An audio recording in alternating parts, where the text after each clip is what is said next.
ಎಲ್ಲ ನನ್ನ ಪ್ರಿಯ ವೀಕ್ಷಕರಿಗೆ ಹಾರ್ದಿಕ ಸ್ವಾಗತ. ಇವತ್ತು ನಾನು ಫಿಲಿಪೀನ್ಸ್ ದೇಶದ ಒಂದು ಸುಪ್ರಸಿದ್ಧವಾದಂತಹ ಒಂದು ಸ್ಥಳದಲ್ಲಿ ಒಂದು ದೇವಾಲಯವನ್ನು ನಿಮಗೆಲ್ಲರಿಗೂ ಕೂಡ ಪರಿಚಯಿಸಲಿಕ್ಕೆ ಅಂತ ಹೇಳಿ ಈ ಒಂದು ಪುಟ್ಟದಾದಂತಹ ವಿಡಿಯೋವನ್ನು ಮಾಡ್ತಾ ಇದ್ದೇನೆ. ಈ ಚರ್ಚನ್ನು ನೀವು ನೋಡ್ತಾ ಇದ್ದರೆ ನಿಮಗೆ ಬಹುಶಃ ಒಂದು ಸುಂದರವಾದಂತಹ ಆಕೃತಿಯನ್ನು ಇಲ್ಲಿ ನೀವು ಕಾಣ್ಬೋದು. ಇದನ್ನು ಡಿವೈನ್ ಮರ್ಸಿ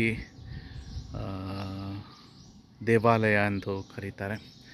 ಈ ಒಂದು ದೇವಾಲಯದ ವಿಶೇಷತೆ ಏನಂತ ಹೇಳಿದ್ರೆ, ಹೊರಗಡೆ ದೇವಾಲಯದ ಸುತ್ತಲೂ ಕೂಡ ಯೇಸುಸ್ವಾಮಿಗೆ ತೊಡಿಸಿದಂತಹ ಮುಳ್ಳಿನ ಕಿರೀಟದ ಒಂದು ಆಕೃತಿಯನ್ನು ನೀವು ನೋಡ್ಬೋದು. ದೇವಸ್ಥಾನವು ಕೂಡ ಒಂದು ವೃತ್ತಾಕಾರದಲ್ಲಿ ಇರುವಂತಹ ಒಂದು ದೇವಾಲಯ. ಈ ದೇವಾಲಯದ ಹೊರಗಡೆ ಮುಳ್ಳಿನ ಕಿರೀಟದ ರೂಪದಲ್ಲಿ ಈ ದೇವಾಲಯವನ್ನು ಸುಂದರವಾಗಿ ನಿರ್ಮಿಸಿದ್ದಾರೆ. ಇದರ ಒಂದು ಆಕೃತಿಯನ್ನು ನೀವೆಲ್ಲರೂ ಕೂಡ ಇಲ್ಲಿ ನೋಡ್ಬೋದು, ಕಾಣ್ಬೋದು. ಅದೇ ಒಂದು ವಿಶೇಷತೆ ಅಂತ ಹೇಳಿದ್ರೆ, ಈ ವಿಶೇಷತೆ ಈ ದೇವಾಲಯ ಬರೀ ಕೇವಲ ಹೊರಗಿನ ನೋಟಕ್ಕೆ ಮಾತ್ರ ಒಂದು ಮುಳ್ಳಿನ ಕಿರೀಟವಾಗಿ ಕಾಣಿಸ್ತಾ ಇಲ್ಲ, ಬದಲಾಗಿ ಅದರಲ್ಲಿ ಒಳಗಡೆ ಕೂಡ ಸುಂದರವಾದಂತಹ ಒಂದು ದೇವಾಲಯ ಇದಾಗಿದೆ. ಆದ್ದರಿಂದ ಆ ದೇವಾಲಯದ ಒಳಗಡೆ ಕರ್ಕೊಂಡು ಹೋಗ್ತಾ ಇದ್ದೀನಿ. ನೀವು ಆ ದೇವಾಲಯವನ್ನು ನೀವು ಇಲ್ಲಿ ನೋಡ್ಬೋದು. ಎಷ್ಟು ಸುಂದರವಾಗಿ ಈ ದೇವಾಲಯವನ್ನು ಇಲ್ಲಿ ನಿರ್ಮಿಸಿದ್ದಾರೆ ಅಂತ ಹೇಳಿ. ನಾನು ಜಾಸ್ತಿ ಮಾತಾಡಲಿಕ್ಕೆ ಹೋಗಲ್ಲ, ಯಾಕೆಂದರೆ ಇದು ದೇವಾಲಯವಾದ್ದರಿಂದ ಇಲ್ಲಿ ನಿಶ್ಶಬ್ದತೆಯನ್ನು ಕಾಪಾಡಿಕೊಳ್ಬೇಕು. ಆದ್ದರಿಂದ ಈ ದೇವಾಲಯದ ಒಂದು ಭಾಗವನ್ನು ನಿಮಗೆಲ್ಲರೂ ಕೂಡ ತಿಳಿಸ್ಕೊಡ್ಬೇಕು, ಪರಿಚಯ ಮಾಡಬೇಕು ಅಂತೇಳಿ ಪುಟ್ಟದಾದಂತಹ ವಿಡಿಯೋವನ್ನು ನಾನು ಮಾಡ್ತಾಯಿದ್ದೇನೆ. ಸುತ್ತ ಮುಳ್ಳಿನ ಕಿರೀಟವನ್ನು ಹೋಲುವಂತಹ ಒಂದು ಚಿತ್ರಣವನ್ನು ಕಂಡರೆ ನೀವು ಇದರ ಒಳಗಡೆ ಬಂದಾಗ ನೀವಿಲ್ಲಿ ಕಾಣ್ಬೋದು ಸುಂದರವಾದಂತಹ ಒಂದು ದೇವಾಲಯದ ಆಕೃತಿಯನ್ನು. ಬಹುಶಃ ಎಷ್ಟು ಸುಂದರವಾಗಿ ದೇವಾಲಯವನ್ನು ನಿರ್ಮಿಸಿದ್ದಾರೆ ಅಂತ ಹೇಳಿ ನೀವೆಲ್ಲರೂ ಕೂಡ ನೋಡ್ಬೋದು. ಎಷ್ಟು ವೈವಿಧ್ಯಮಯವಾದಂತಹ ದೇವಾಲಯ ಇದು. ವಿವಿಧ ರೀತಿಯಾದಂತಹ ದೈವ ಸಂದೇಶವನ್ನು, ದೇವರ ಒಂದು ಕರುಣೆಯನ್ನು ತೋರ್ಪಡಿಸುವಂತಹ ಒಂದು ದೇವಾಲಯ ಇದಾಗಿದೆ. ಆದ್ದರಿಂದ ಈ ದೇವಾಲಯದ ಒಂದು ನೋಟವನ್ನು ನಿಮಗೆಲ್ಲರೂ ಕೂಡ ಪರಿಚಯಿಸಬೇಕು ಅಂತ ಹೇಳಿ ಮಾಡಿದ್ದೇನೆ. ಸುಂದರವಾದಂತಹ ಆಕೃತಿ. ಈ ಆಕೃತಿಯನ್ನು ನೋಡುವಾಗ ಬಹುಶಃ ದೈವ ಪ್ರಸನ್ನತೆ ಇರುವಂತೆ ಕಾಣುವಂತಹ ಒಂದು ಸುಂದರವಾದಂತಹ ಆಕೃತಿ ಇದಾಗಿದೆ. ಆದ್ದರಿಂದ ಈ ಒಂದು ದೈವಿ ಕರುಣೆಯ ಈ ದೇವಾಲಯ ನನಗೆ ಒಂಥರ ವಿಶೇಷತೆ ಅನ್ನಿಸ್ತು. ಯಾಕೆಂದರೆ ಕಾರಣ ಈ ಒಂದು ದೇವಾಲಯವನ್ನು ನಿರ್ಮಿಸಿದಂತಹ ರೀತಿಯನ್ನು ಕಂಡು ನನಗೆ ಆಶ್ಚರ್ಯ ಅನ್ನಿಸ್ತು. ಅದನ್ನು ನಿಮಗೆಲ್ಲರೂ ಕೂಡ ನಾನು ಪರಿಚಯಿಸ್ತಾ ಇದ್ದೇನೆ. ದೇವರ ಕರುಣೆ, ದೇವರ ಒಂದು ಪ್ರಸನ್ನತೆ ಇರುವಂತಹ ಈ ದೇವಾಲಯವನ್ನು ನಿರ್ಮಿಸಿದಂತಹ ರೀತಿ ನನ್ನನ್ನು ಖಂಡಿತವಾಗಿಯೂ ಆಕರ್ಷಿಸಿತು. ಆದ್ದರಿಂದ ಈ ಒಂದು ಪುಟ್ಟದಾದಂತಹ ವಿಡಿಯೋವನ್ನು ನಾನು ನಿಮಗೆಲ್ಲರೂ ಕೂಡ ಈ ದೇವಾಲಯದಿಂದ ನಿಮಗೆಲ್ಲರೂ ಕೂಡ ಸಮರ್ಪಿಸ್ತೇನೆ.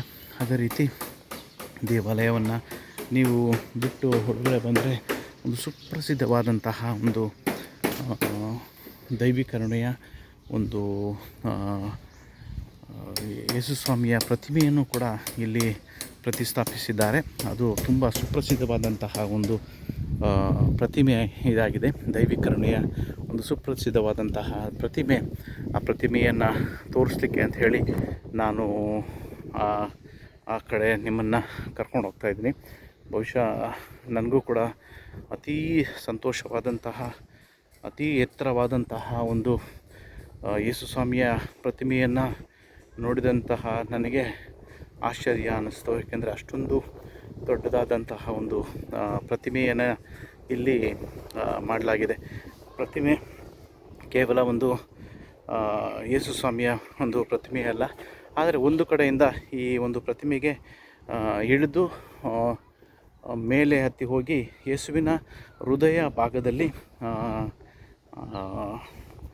ಒಂದು ಆರಾಧನೆಯ ಒಂದು ಚಾಪಲ್ ಇದೆ. ಅದನ್ನು ನೀವು ಗಮನಿಸ್ಬೋದು. ಯೇಸುಸ್ವಾಮಿಯ ಆ ಪ್ರತಿಮೆಯನ್ನು ನೀವು ಇಲ್ಲಿ ಕಾಣ್ತಾ ಇದ್ದೀರಾ. ಆದರೆ ಅದು ತುಂಬ ವಿಸ್ತಾರವಾದ್ದರಿಂದ ನನಗೆ ಇನ್ನೂ ಕೆಳಗಡೆ ಹೋಗಿ ಅದರ ಸಂಪೂರ್ಣವಾದಂತಹ ಒಂದು ಚಿತ್ರಣವನ್ನು ನಾನು ನಿಮಗೆ ತೋರಿಸ್ಕೊಡ್ತೀನಿ. ಸಂಪೂರ್ಣವಾದಂತಹ ಚಿತ್ರಣವನ್ನು ನಾವು ನೋಡಬೇಕಾದ್ರೆ ಕೆಳಗಡೆ ಹೋಗಿ ಅಲ್ಲಿಂದ ನೋಡಿದ್ರೆ ಅದರ ಒಂದು ಚಿತ್ರಣ ನಮಗೆ ಕಾಣಿಸ್ತದೆ, ಎಷ್ಟು ಸುಂದರವಾಗಿ ಈ ಒಂದು ಆಕೃತಿಯನ್ನು ನಿರ್ಮಿಸಿದ್ದಾರೆ ಅಂತ ಹೇಳಿ. ಇದು ಫಿಲಿಪೀನ್ಸ್ ದೇಶದ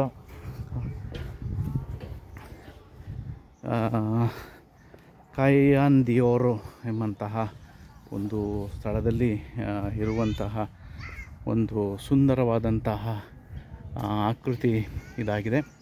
ನಿಮಗೆ ಇಲ್ಲಿ ಕಾಣಿಸ್ಬೋದು. ಈಗ ಯೇಸು ಸ್ವಾಮಿಯ ಅದು ಪವಿತ್ರ ದೈವಿಕರುಣೆಯ ಒಂದು ಚಿತ್ರಣವನ್ನು ಸುಂದರವಾಗಿ ಇಲ್ಲಿ ನಿರ್ಮಿಸಿರುವಂಥದ್ದು ನಿಮಗೆಲ್ಲರಿಗೂ ಕೂಡ ಈಗ ಕಾಣಿಸ್ತಾ ಇದೆ.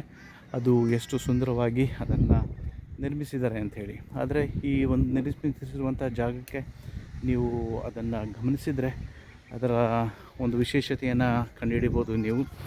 ನಿಮಗೆ ಏಕೆಂದರೆ ಎರಡೂ ಕಡೆಯಿಂದ ಈಗ ನನ್ನ ಬಲಭಾಗದಲ್ಲಿ ಇರುವಂಥ ಒಂದು ಮೆಟ್ಟಿಲುಗಳಿಂದ ಮೇಲೆ ಹತ್ತಿ ಹೋಗಿ ಯೇಸು ಸ್ವಾಮಿಯ ಹೃದಯದ ಭಾಗದಲ್ಲಿ ಒಂದು ಚಾಪಲನ್ನು ನಿರ್ಮಿಸಿದ್ದಾರೆ. ಅಲ್ಲಿ ಹೋಗಿ ಪ್ರಾರ್ಥನೆ ಮಾಡಿ ಮತ್ತು ಎಡಭಾಗದಲ್ಲಿರುವಂತಹ ಒಂದು ಮೆಟ್ಟಿಲಿನ ಮುಖಾಂತರ ಇಳಿದು ಕೆಳಗಡೆ ಬರ್ತಾರೆ. ಇದೇ ಒಂದು ವಿಶೇಷವಾದಂತಹ ಆಕೃತಿ. ಅತಿ ಎತ್ತರವಾದಂತಹ, ವಿಶೇಷವಾಗಿ ಈ ದೇಶದಲ್ಲೇ ಅತಿ ಎತ್ತರವಾದಂತಹ ಒಂದು ಯೇಸು ಸ್ವಾಮಿಯ ದೈವಿಕರಣೆಯ ಒಂದು ಮೂರ್ತಿ ಇದಾಗಿದೆ. ಈ ಒಂದು ಪುಟ್ಟದಾದಂತಹ ವಿಡಿಯೋವನ್ನು ವೀಕ್ಷಿಸಿದಂತಹ ನಿಮಗೆಲ್ಲರಿಗೂ ಕೂಡ ನನ್ನ ಧನ್ಯವಾದಗಳು.